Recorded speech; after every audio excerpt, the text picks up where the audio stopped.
Hello, everybody. I hope that you're enjoying your Thursday and we all woke up by surprise with this weather condition. Isn't that beautiful? I really like this weather. It is kind of wild and unpredictable. However, this time that cost us one last lecture, which is about marketing research. And I was hoping that I could actually make it happen via a video to discuss the main points that I want to cover. And I will share the files with you as well, the slides of the lecture, and you can review them. If you have questions, please reach out, and hopefully, we'll be able to achieve two objectives. Number one, having had that discussion about marketing research and its position within the whole marketing plan assignment. And also, I want to introduce you to two of the techniques that are widely used in marketing. They are conjoint analysis and perceptual mapping. So, in order to talk about those topics, we need to start by talking about the research process, what it looks like, what are the steps. We discuss some of the techniques. We talk about primary and secondary data, and I will discuss with you examples of companies who built positive and successful research program. So let's dive in. Um, you know, the stereotype is that sessions that we talk about marketing research, because it's all about numbers, it is dull and boring. I want to break the stereotype by starting with some marketing research jokes. Here is one. Consider these two pieces of statistics. Around the world, 4,000 cans of soda are opened every second. Second piece, 10 babies are conceived per second. So, how about this marketing conclusion? Every time you open a can, there is a 1 in 400 chance of getting pregnant. Ha ha ha. Okay, I'm trying to win you back with this one. Your chances of getting Alzheimer's by age 85 is 1 in 8. The average smoker, on the other hand, lives only to, on average, age 66. So the marketing conclusion could be, in fact, they could write this on cigarette packages. Smoking lowers the chance of getting Alzheimer's. I invite you to read this literature on warning labels. It's a really interesting literature. I spent a couple of months um, reading through that literature. We should discuss that at some point. Maybe not in this semester, but if in other semesters we cross path, we should discuss that. Okay, we got derailed. Um, if we had this lecture in the classroom, I would have shown you these two videos. I invite you guys to click on them in the slides that you have available and watch two examples of advertisements that were designed based on input of data and extensive market research. One was a failure and one was a considerable success. And I wanted to have a discussion with you guys to be able to identify the steps that people went through to do the market research for those ads. Now, in this video, we skip that part, and I want to talk to you about the 5 steps of market research process. It starts with defining the problem, uh, setting the objectives, and the second step is really important: identifying possible marketing actions from the get-go. This is called backward market research process. If you can visualize what space of decisions or actions you expect to have in light of the data you're going to collect. So if you can visualize this from the get-go, it immensely contributes to effectiveness and efficiency of your market research process. It is called backward market research. There's a Harvard Business Review article about that. If you're interested, I can point you at it, and you can read through it. Just reach out to me. Step two, develop the research plan. Specifying constraints, identifying the type of data that you need for the marketing actions that you specified in step one, and determining how to use what approaches to collect the data. Step three is data collection. You obtain secondary data if you're going to purchase it or collect it online, or there are situations where secondary data is not really useful and you need to spend more resources, time, energy, and money to collect your own data. We call that primary data. Step 4 is about developing findings, analyzing the patterns in data. Obviously, if you use different patterns, you will see different angles of data, and you'll be able to see that data under different lights. And you present the findings. Presentation is very important because it can show the audience what angle you're looking at the data, and can communicate with them what they need to take away from the research findings that you're showing them. Or if you are the reader of those reports, you must be able to find those patterns and understand in what perspective it can add to your decision making. And step number 5 is obviously taking marketing actions. Making action recommendations is probably one of the last topics of your marketing plan. The 4P marketing program actually is the part that you write about what specific recommendations you have for product, place, promotion, and price, and obviously competition. Implementation and evaluation of the result, and this evaluation of the results feeds back to every single step of the process, so that the next time around it will be more effective and more efficient. Okay, now I want to talk to you a little bit deeper about analyzing the data, because you see, you can look at data that you have collected either or you have obtained from secondary resources. If you look at it from different angles, if you parse the data in different ways, you will get different insights. Look at figure number 1, item A. It shows you the annual sales for Tony's Pizza. What you see is a slight increase in sales. Well, that's great, that's good news. However, if you parse this data by household, so the average annual sales by household shown in figure B, you see a steep decline. Now, that is a horrifying news. Which one is right, and how to make sense of it? Probably we need to keep parsing this data in order to find more truths about it and be able to narrow down to be able to pinpoint where the problem lies.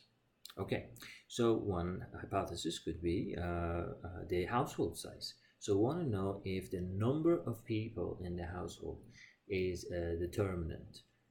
So item C shows you one person household, 2 people, a couple, 3 to 4 with 2 kids, and more than 2 kids. So what you see is that with one person, we see the same slight increase in sales of pizza. With couples, we see a stagnation. It is stagnating. But the steep decline that we saw here is actually in families with more children. Okay, now, in order to parse it even more, we now look at the age of children.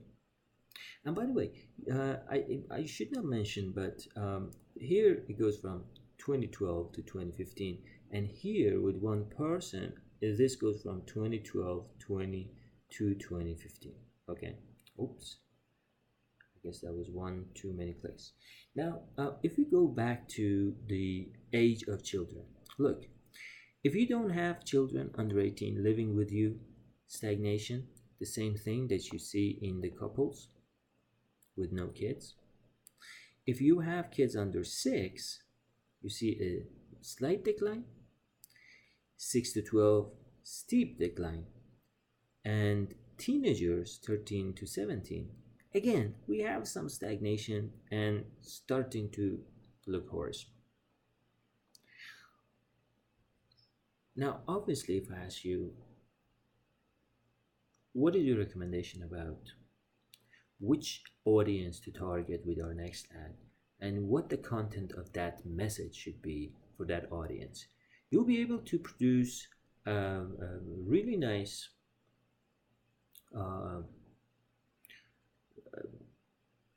idea of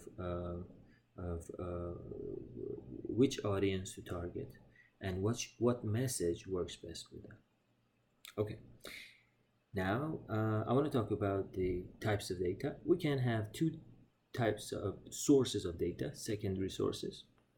These are data that they're already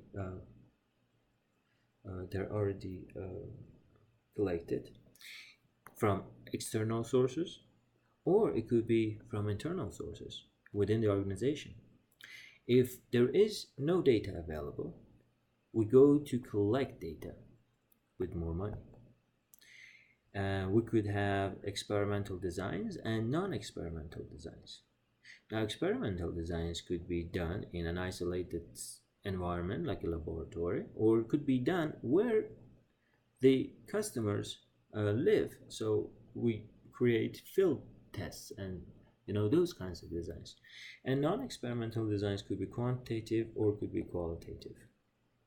Now, if I asked you which step, which item gives us the first step of the market research process, which one would you choose? What is that? What is that? C? That's correct. By defining the problem. It is very important to be able to define the problem in a smart way. And by smart, I mean specific, measurable, attainable, and what is R&T? Okay, Google it. Now, I want to talk about secondary data a little bit. As I said, there are internal sources and external sources. Some of them are free, some of them are proprietary, and you need to pay for them. Some of those proprietary ones are available within the website of the University of Colorado library, which I'll talk about it in a minute. But if I ask you to pick an internal source of secondary data from these options, which one would you choose? US Census Bureau, Nielsen TV ratings, trade associations, university databases, business periodicals, and perhaps company accounting records? That would be the right answer.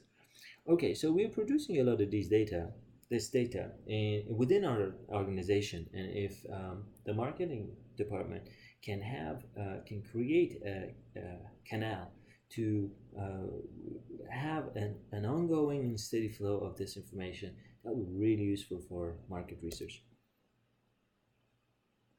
For now, I'm giving you access to some of these available data sources online. So if you click on any one of these names that show you these drawers, they will take you to the website of those databases, and you could use the information in them for your marketing plan assignment. Here I am leaving you the link to the Leeds Library databases, and if we were in the classroom, I would have gone and shown you this. Oh, actually, I can do that. Wait. Let's see if... Yes, I think we can show the browser. There you go, people. All right, so if you come here, this is our university databases library. And specifically, I want to talk about this first one, ABI Inform collection, which also is known as ProQuest. And it has information about markets, about companies. You can find all sorts of available financial data, maybe there's SWOT analysis, market analysis, and you can incorporate this data in your marketing plans. Or if you make an argument, or you're building an argument, do the citation and refer us to some numbers that can quantify your claim, or maybe back your argument. American Fact Finder is another good one. I'm looking for Bloomberg. Bureau of Labor Statistics is also a very rich resource. Where is Bloomberg? You can look through it. Okay, in the interest of time, because this is going to be a video, I'm going to pass through this. Here I am introducing some more resources, including Bureau of Labor Statistics, Department of Commerce. They have secondary data on GDP, unemployment levels, consumer spending, household debt to income levels. So maybe you can derive your demand numbers from here. The number of firms operating in a country, in particular industry, this could be your competitive data. Now we have secondary data on competitive landscape with trade association reports. I think this is available in our library database. Academic papers, press releases. There are all sorts of transparency acts that require companies make their financial reports and annual and 10K financial reports available, and you can access those to do some competitive analysis. Online job listings, interestingly, this is something that companies do a lot. They look at the job listings of their competitors and they try to guess what are the needs, and from that, what are their probable future plans, what are the areas they want to focus on. You see, this is another way of coming up with competitive analysis. Of course, if you want to pay for data, there are syndicated services. Nielsen is a good one. Passport, Euromonitor International is a good one. Forrester has consumer surveys. Bloomberg Compustat has competitive data. Sisymus has an inventory of billions of social media conversations, and they're adding to this database every day, every hour, by collecting from blogs, forums, social media, so on and so forth. Okay, as a summary, let's collect our thoughts. Secondary data, internal data or external data, and primary data is usually collected by, and I'm going to talk about this part now, but let me give you a teaser. Observational data, questionnaire data, asking people, and these days we have data people volunteer on social media, data that we can collect from panels and experiments, information technology makes available a lot of, an ocean of data, and, new ways of making sense of this data created online. We call it data mining. Everybody goes online and crawls in his social media, in online shops, and leaves a digital footprint. And now this digital footprint is really random, but data mining can find patterns in them, and then that becomes basically the basis of a lot of retail decisions these days. We're really making those decisions primarily based on numbers, but that's a good thing. That's a good thing because it's really helping us, at least for the moment. So observing people, TV ratings, any sort of rating could be a good proxy measurement. Sometimes you send people to go through a process, or maybe that is shopping for something, maybe that is going through sign up or login of a process, or maybe you see you want to send someone undercover to document the process for you and find out the strengths and weaknesses of that process, and usually companies use that towards their competitors.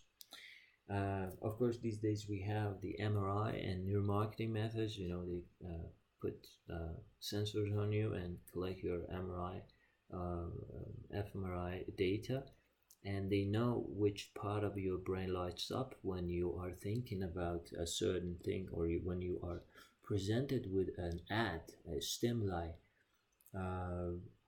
and they're able to derive conclusions out of that. This is really exciting. A good book I recommend to read more about this is Biology. If you click on this, I think it takes you to its Amazon page. All right. And when we're talking observation, who better than Dr. House to remember to create? I want you guys to have a hook to remember this information. That's basically the reason why we have these big sized images in the slides, to create a hook so that the information will be recalled faster at a later time. Now, asking questions could be in individual in-depth interviews or in focus groups.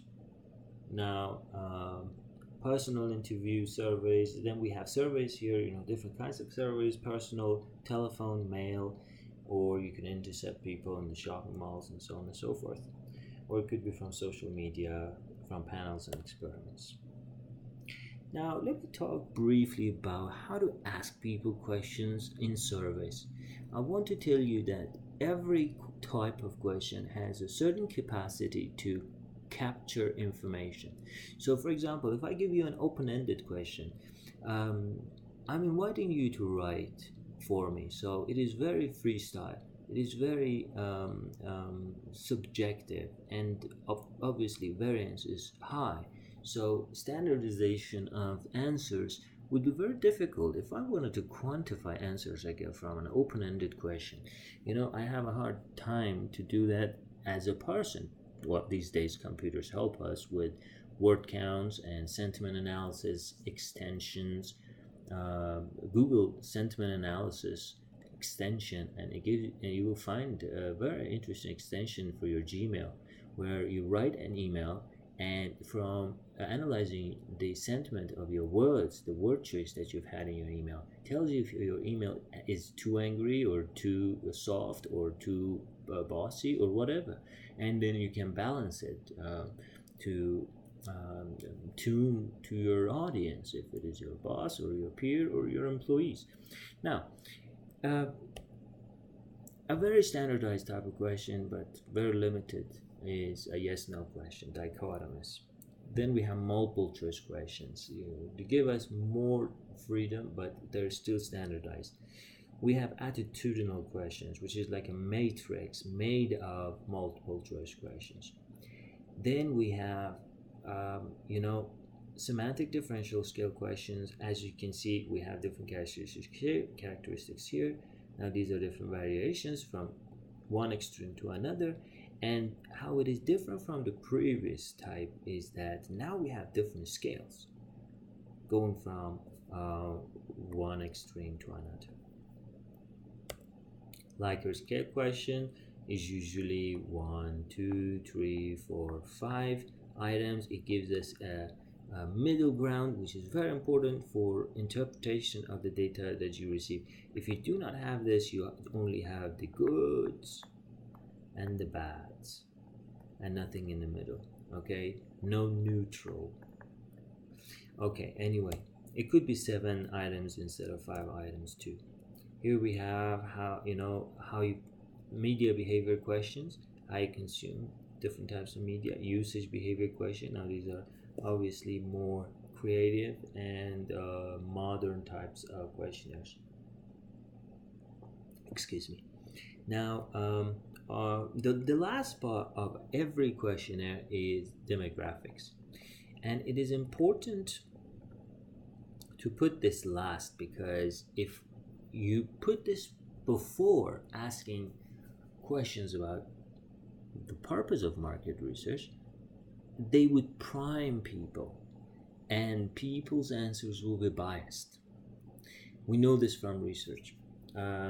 Maybe later I can talk about it, but I want this video to be a little bit quick.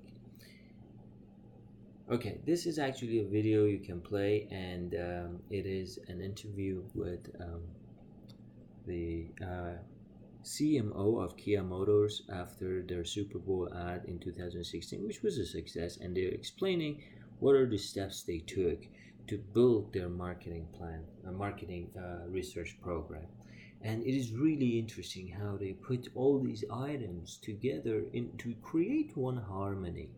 You see, it is like creating jewel when you're putting these strategies together, because it is a structure. It gives your company structure. Your company becomes like a jewel. All right.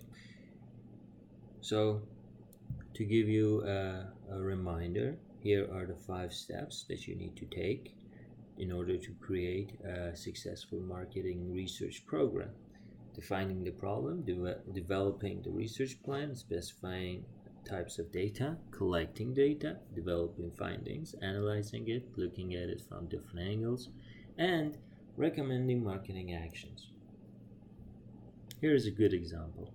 Life cereal in the 70s, marketed by Quaker. They were one of the companies that I'm going to use as a successful example of using research for the final formulation of their product, and of course for promotional promotion of the product over a 5-year program. Now, what they did was, first of all, the product itself was developed in response to a motivational research study. Now, what type of study would that be? Would it be primary or secondary? Experimental or non-experimental? Quantitative or qualitative, right? You see how I'm analyzing different types of research, indicating that a crisp and strongly nutritional cereal appeals to both young and old people alike.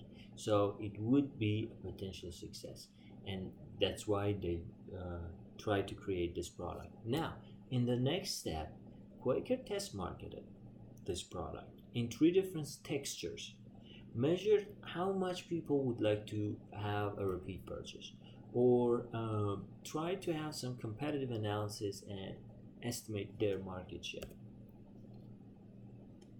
So, in the phase of promoting the program, when I say program, I mean product. Promoting the product, advertising weight tests. So this is the part that we have the experimental A/B tests, right? So it is a primary type versus secondary. It is experimental, and it goes and collects data in the field. So they went in the field and showed people the ad campaigns. One was with the slogan "Most Useful Protein." The other one was with "Fun for Life," and they checked the 2 alternative advertising copy. This is called A/B testing. Obviously, this was not a one-time effort. This was an ongoing program.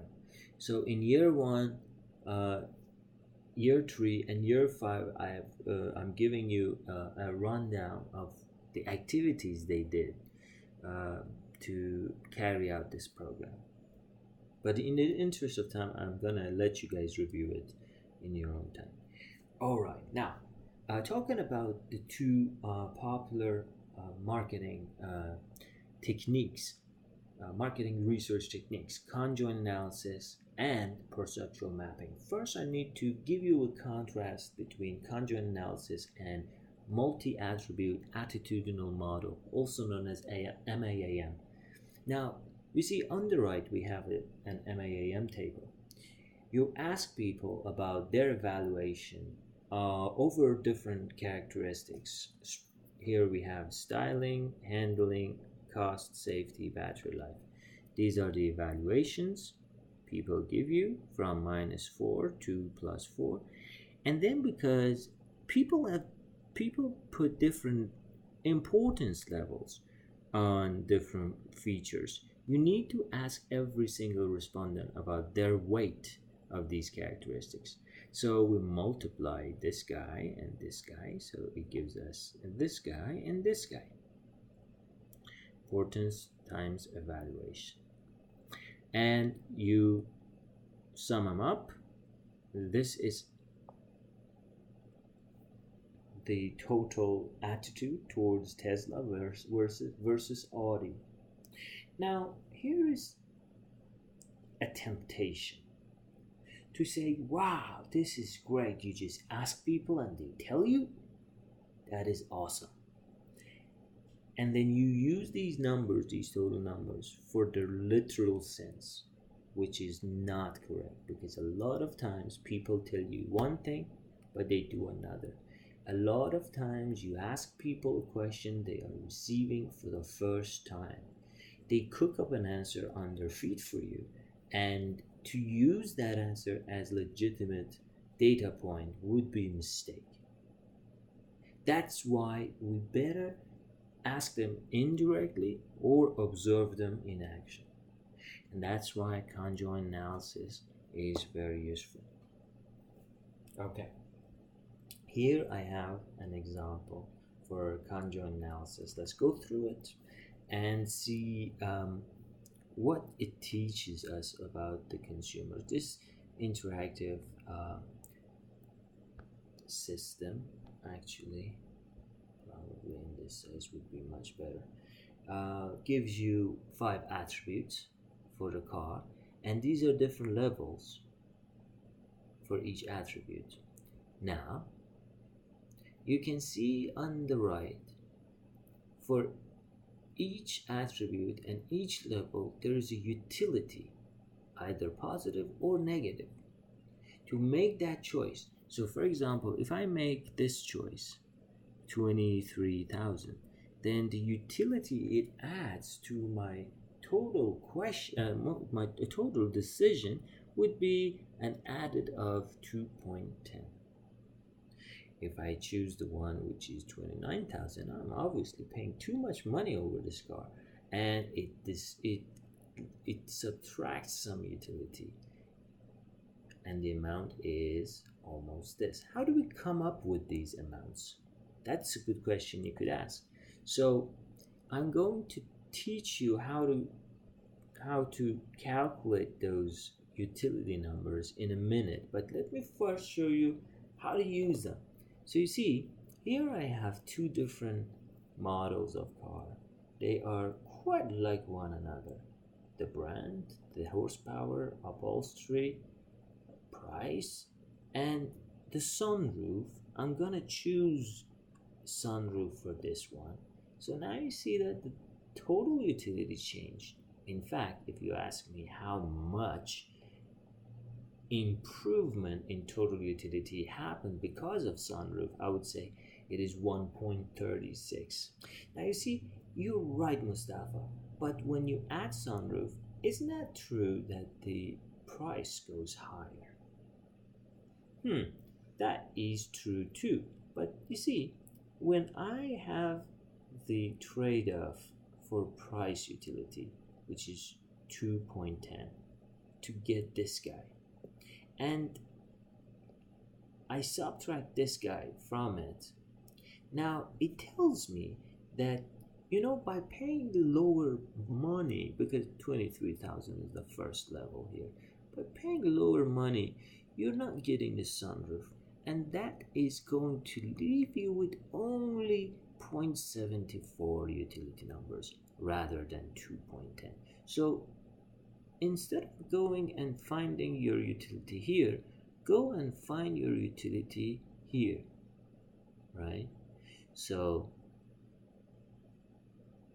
this is 23,000. If I want to add this 74.74, I need to move the price to here, which is 25,300. Moving from 23 to 25,300 is like $3,300. That is how much having a sunroof is worth to a customer. I didn't ask them directly, but I asked them other questions that led me to this number, and now I can charge them. So let's see how it works, and I'm going to show you a very simplified version of conjoint analysis. Conjoint has 2 steps. Number 1, ask people about their overall evaluation of the options you give them. Give them 3 cars, give them 3 laptops. Tell them to rate the laptops from 1 to 10.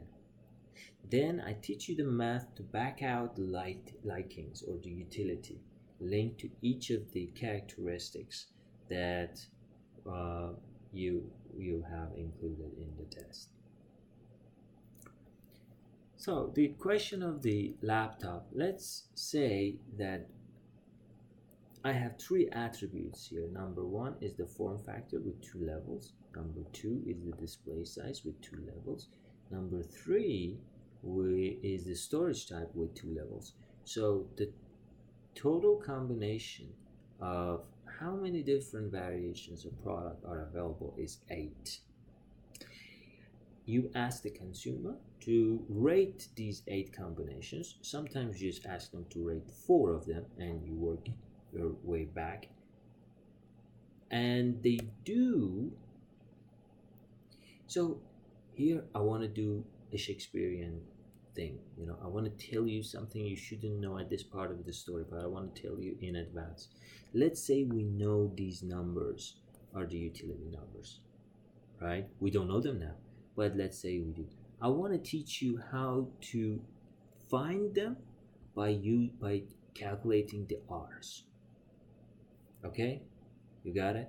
Because each attribute is going to create my total liking, my overall liking. Okay, back. So you ask people to rate those laptops from 1 to 15, and these numbers are those numbers. And you see that each number is composed of those utility numbers that we talked about just a slide ago. Okay? How to find those numbers up top from these evaluations. Okay, I teach you how to calculate R1 ... It is the first attribute, first level. You find every box here that has first attribute, first level. So we're talking about this guy, this guy, this guy, and this guy. Excuse me. What you do is you average these numbers that you have received from the consumer.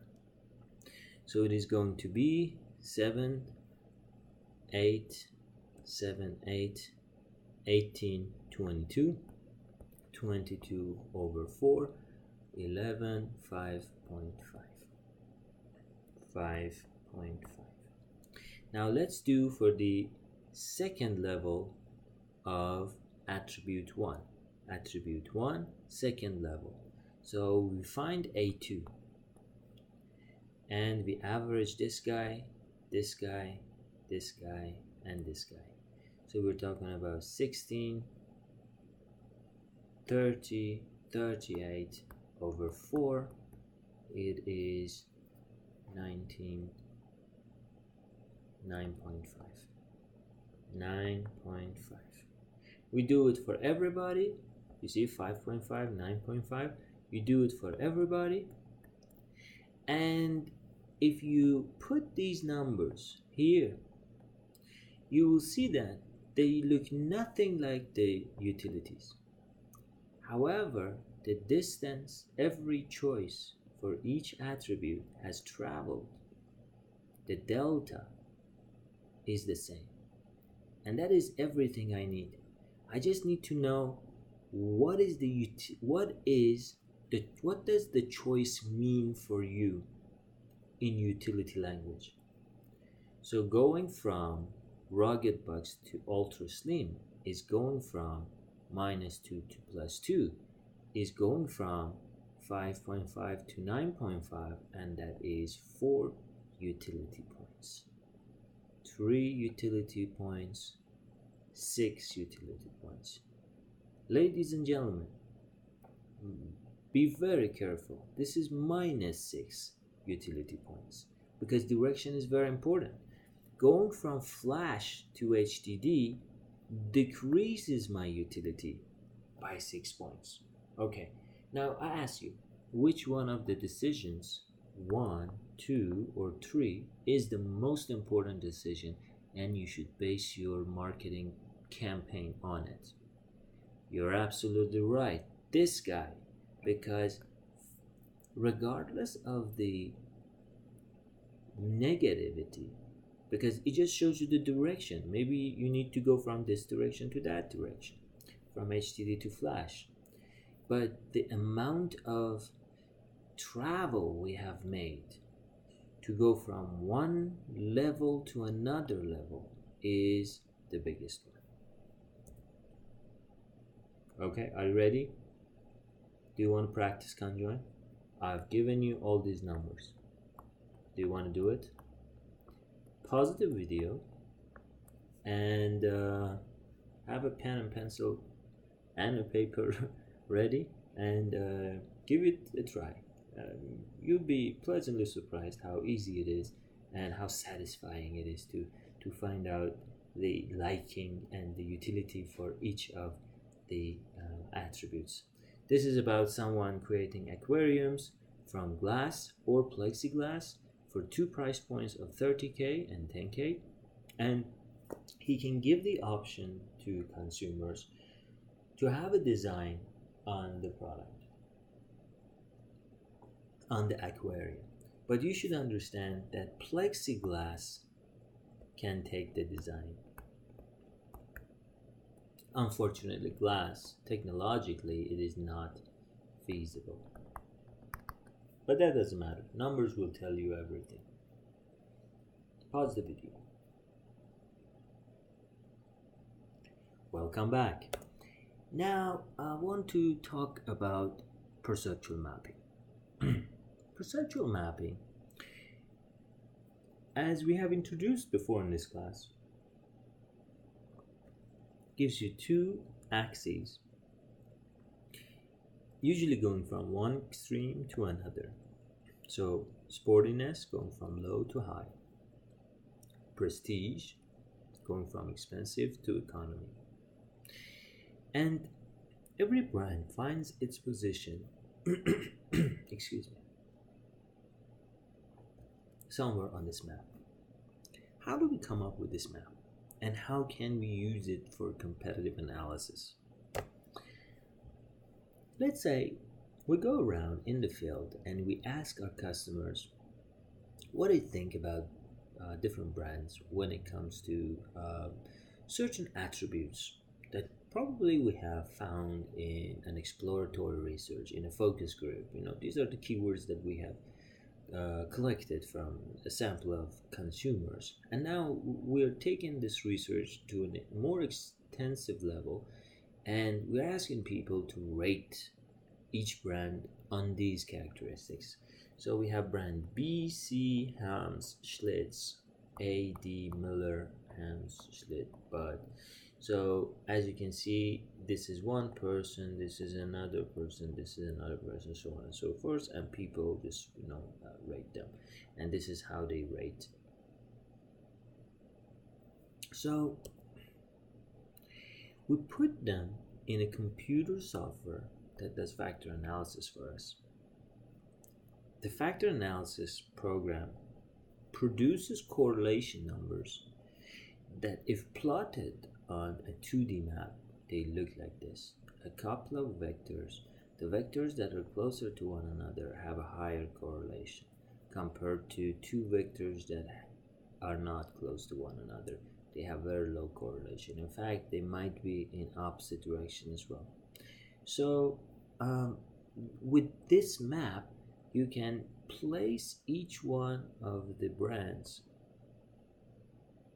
according to what correlation numbers they have received.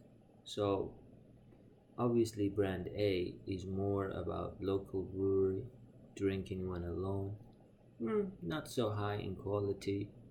And when we come here, brand Miller on the right, brand Miller is all about popular with women, expensive, light, flavor. Okay, now I want to take this to the next level. And remember how I asked all these people about their ratings? imagine I could put these people on the map as well.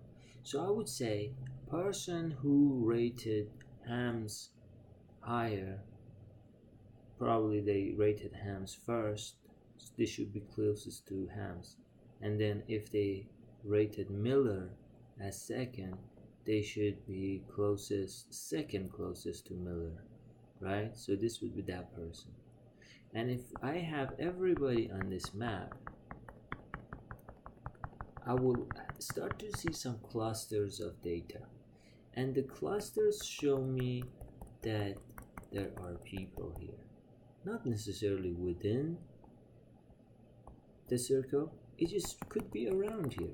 The circle is showing the size, the size of that cluster. It doesn't mean geographic location. However, people in number 2 are closest to Miller and closest to hams. So this brand is closer to these guys and wins them. These two brands are sharing number 1. If brand B here on the left wants to change its competitive position, either it can go in this direction or it can go in this direction. If it goes diagonally, it has been going in both directions. Now let's say brand B goes and tries to be closer to cluster 5. Now it is winning this cluster from brand C, which used to be closer than brand B to cluster number 5. Well, going in this direction horizontally is costly. In vertical direction also costly. Brand B takes that cost, moves there. Brand C has to make much less cost to go closer to number 5, sit here, share this with brand B, still have brand C. And this distance and this distance, well, let's just say they split that one too. Every competitive action has a competitive reaction. And market research helps us see these numbers, see these competitive action and reactions in numbers. So the size of each circle is the size of that market. Let's say we know that size in numbers. That's why we could draw those circles. And these are the different circles. If that circle goes to 2 brands, they split it. If that circle goes to 1 brand, keeps it. And then we total them here, and we have the market share for each brand. Isn't that amazing? Okay, let's take 5, pause the video, stretch your body, go have some tea, and we come back and we want to talk about a couple of pointers on how to pitch your ideas. Welcome back. So I want to talk about how to pitch an idea.